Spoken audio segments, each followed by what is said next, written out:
最近一個跳樓的消息啊，讓很多的小生意人心裡他都不是一個滋味啊，就是一根針扎在了這兒。我不想去消費這個悲劇，但是這件事真的對所有的小生意人來說的話，就是一根刀刺扎在了你的胸口上啊，扎到了所有的生意人心上，特別是那些表面上看起來比較體面的做生意的那些人，我相信你的心是更痛的。走的可能是他一個人啊，但是倒下的也許是一大批正在苦苦支撐的小老板、小買賣人、小生意人。今天我不想跟各位去談情緒哈，我就只想談一下这个商業模式。我很少有这樣認真的情況下，或者說這種詳細的情況下去講這個商業模式到底有多無恥，因為太得罪人了，弄不好就把我自己幹沒掉了。所以說但是這件事呢，我真的像一個刀刺扎在我這兒，我就想跟大家講一講，我認為這個時代最愚蠢的一種商業模式是什麼？就是加盟店，最愚蠢啊！如果說你要跟我說更愚蠢、更低效，甚至更危險的商業模式是什麼？那就是在商場裡面開一個加盟店啊，比加盟店還無恥。為什麼這樣講？如果說你現在正在考慮去幹一個加盟店，或者說你身邊的人有想幹這件事兒的，我建議你一定要把我這條視頻看完，或者說把我這個視頻轉發給他，讓你的朋友一定好好看完。就也許我不能夠幫你賺到錢，這個我承認，但是至少我能夠幫你躲開一個大坑啊！你以為的加盟店是什麼？各位，你先捫心自問一下，你以為的加盟店是給你自己一個創業的開始，給你自己一個創業的機會，對吧？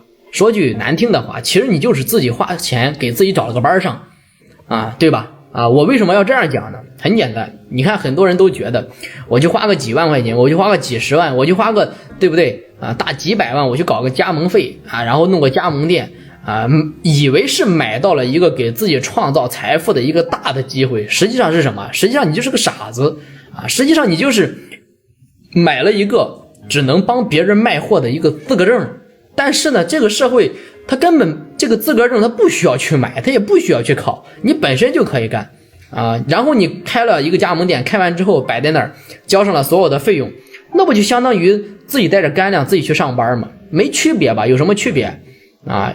當然，你這個加盟店開完之後，你認為你自己是老闆，實際呢，你將從此之後告別老闆的身份，你就是這個品牌方最想要的一種只幹活不拿錢啊，還沒有抱怨，還不能抱怨，還得乖乖聽話的員工，就是這樣的。你想一想啊，進貨你得自己掏錢進，但對於品牌方來說呢，你不需要底薪，對吧？你不需要給你開工資，你還不抱怨，還得悶頭幹活，跟個驢一樣，是吧？那開店的過程當中呢，一切的開銷都得你自己來掏兜吧，沒人給你掏兜，是吧？那對於品牌方來說呢，你自己掏兜去弄這些事情啊，處理自己的這些所有的開支，我還不用給你交社保，對不對？那完事之後呢，你還得乖乖的去交錢，學怎麼幫他們賣東西，對吧？對於品牌方來說呢，還不要培訓費，是吧？就這三點就是壓死這個駱駝的最後幾根稻草啊！你以為你自己正在去創業，自己滿身的歡喜，對吧？其實呢，你就是在幫別人去守陣地而已。別人打下了山頭，你在那兒守着啊，敵人來進攻，對吧？你打下來了之後，那就是你的打下來的是江山，以為是你的，其實不是，是人家的，對吧？那萬一你要陣亡了呢，屍體它是你自己的啊，甚至還沒人給你收屍，這才是最殘忍的。那更諷刺的是什麼啊？如果說，對吧？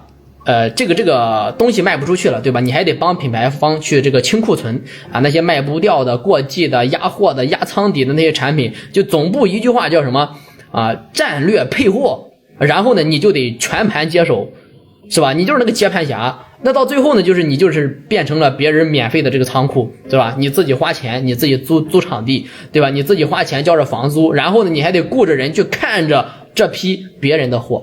我就問你，諷刺不諷刺啊？是吧？尤其是商場的那扇大門啊，真的進去容易，你想出來那真的是太難了哈。就算品牌方這一關，對吧？你比方說你忍了，對吧？我忍了這個貨，忍了這個清倉，對吧？壓錢，對吧？沒問題。那商場呢？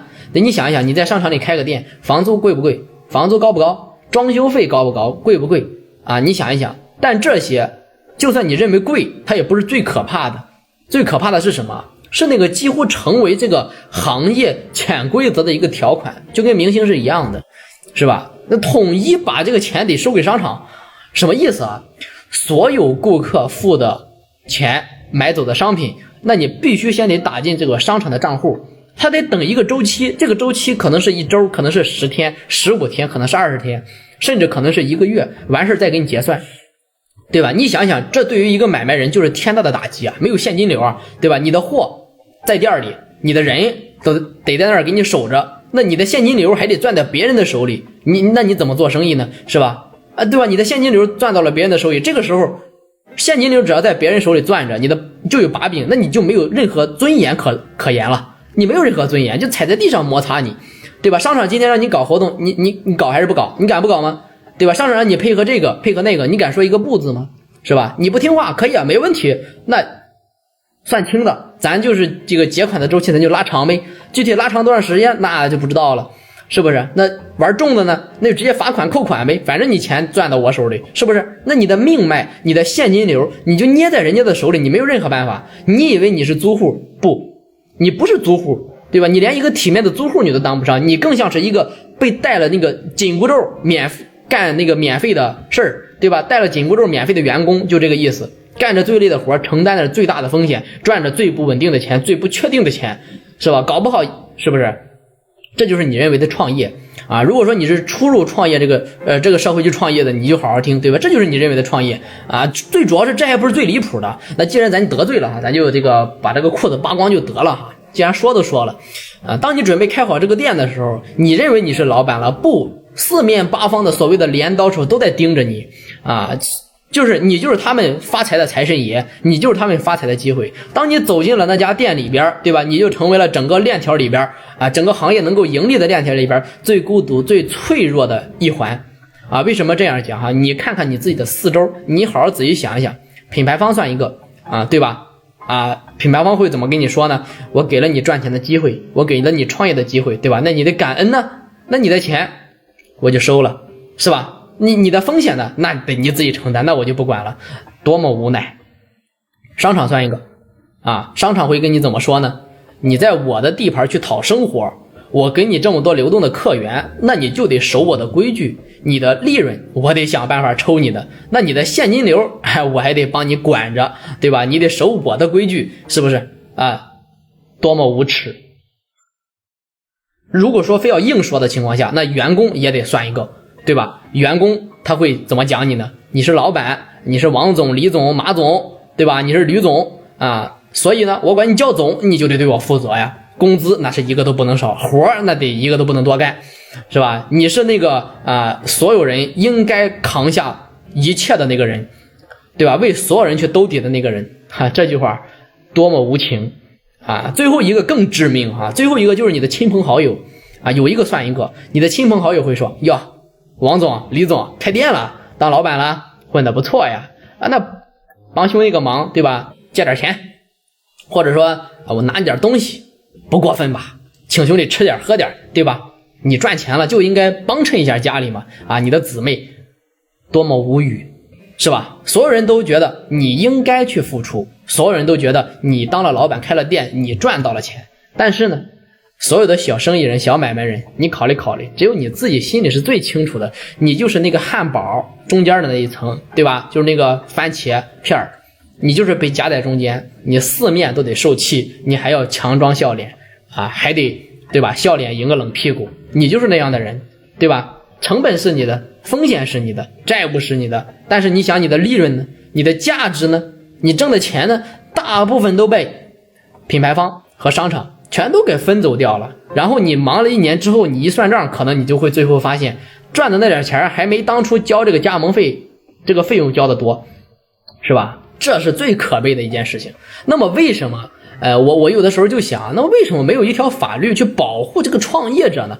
我一開始創業的時候虧錢的時候我也很懵，我也很好奇，那為什麼不能保護創業者呢？大家都說上班難，生活難，找工作難，對吧？花銷太大，但是真正難的是誰呀？真正難的我認為就是小老闆、小買賣人、小生意人，真的這一批人他是最難的。我為什麼要這樣講啊？其實很簡單，你仔細想一想哈，在我們現在這個市場的環境下，幾乎有80%的市場當中的人群都是需要靠小買賣人、小老闆去支撐着這個市場，去支撐着這些人的工資，對吧？說實話，有的時候我真的覺得，就這個創業者是這個社会上最无知的一個群体。講到這兒，我心裡都不是個滋味哈，真的。就這個世界，你看有勞動法，它可以保護誰？保護員工；有這個物權法，它可以保護誰？它可以保護資產，對吧？有這個消費者權益保護法，對吧？它可以保護買家。但是你從頭到尾你找一找，你翻一翻，有創業者保護法嗎？没有，一個關於創業者保護法都沒有。你比方說你跟加盟商是吧？你簽了這個加盟的合同，你會發现，哎呀，我自己被套了，對吧？那是商業行為，你就得愿赌服输，是你的認知不足，对吧？是你的認知不夠啊。假如說你跟這個商商有糾紛，可以，那我們有合同糾紛 ，OK， 那我們就法院見，是吧？啊。你比如說你幹了這個事兒，你虧得傾家蕩產了，那是你经營不善，是你自己能力不行，是你自己沒本事，沒有人逼着你去開店，所有的結果都是你自己一手選擇所造成的結果。所以說呢，後果你也得自己去扛，沒有人替你扛，沒有人給你兜底，這是一種對小生意人極其孤獨的絕望感，就是這樣的。你不是在跟市场去博弈，對吧？你跟市场博弈，說實話還好一點，因為你只需要找你的客戶跟你的同行去競爭就可以了，對吧？那你是在跟誰博弈？你是在跟一套精心設計好的專門收割你的遊戲規則裡面去博弈。也就是說，你賺的每一分錢都需要經過層層的分割、層層的剝削才能到你的手裡，對吧？那麼你賠的每一分錢，那都得自己付出真金白銀的血汗。就這種生意風險性極高，能夠得到的價值極低。你別說，咱先別說賺錢了，拋開賺錢不說，到很多人到最後，對吧？連活的體面、活的尊嚴都成了一種奢望，就像这個老闆是一樣的，對吧？就前幾天啊，當然我也不是一棒子打死所有的加盟商，也不是一棒子打死所有的加盟店啊，我也不是在劝你幹，或者說我劝你不幹，我不是這樣的，對吧？我只是想讓你明白，就是想让所有跟我一樣的這種小生意人啊、小買賣人能夠保持充足的、足夠的清醒，讓自己的大腦清醒，对吧？我不是說所有的加盟店都不能做啊，可以，有的可以做，我也不是说所有的商场都不好，有的它確實可以，對不對？但如果說你想在商場裡，对吧？你比如說你想創業，你想在商場裡開一個加盟店來實現你所謂的翻身、自由、財富、致富，改變自己的命運，當上自己的夢想中的老闆，我勸你一句話哈，清醒一點。這個時代，這個社會早就不是能夠交了錢就能躺着賺錢的那個時候了，早就過去了。如果你非得想幹，你也就是能嘗試自媒體了，其他的我真的想不到任何的機會啊。如果說對吧，一個生意啊，你想一想，你控制不了貨源，你控制不了定價權，你控制不了你的現金流，对吧？你甚至控制不了自己的時間，控制不了自己賣的方式，那你頂多算個什麼？我給你們一個代名詞，叫做高級打工仔啊，對吧？而且呢，你這個高級打工仔還得承受自己所有的風險，人打工起碼還不需要承擔公司的破產，對吧？你這個還得承擔自己所有的風險啊，完事之後還沒有五險一金的高級打工仔啊，說的就是這部分人。所以說創業者確實不容易啊，但是正因為不容易，掙錢難，才更應該讓我們所有人都擦亮眼睛，不要因為這個就是我看起來會非常的體面，看起來會非常的好，然後就跳進了一個早早給你挖好的坑。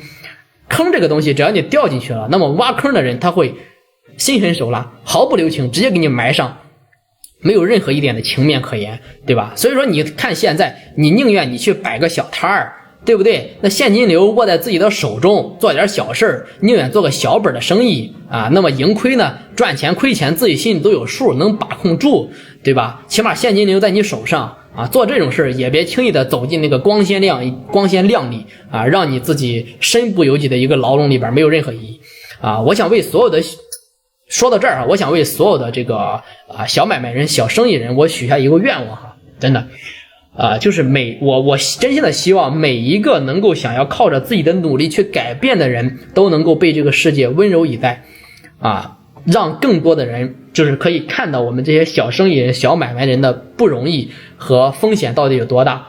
如果有更好的情況，可以讓我們這些所有的小生意人都能夠得到哪怕是一絲絲的保障，我也不敢多求啊。希望所有的小生意人、小買賣人都可以點個讚，轉發一下，讓更多的人可以看到。但是在此之前，請各位務必先學會要保護好自己。陌生人，祝你越來越好。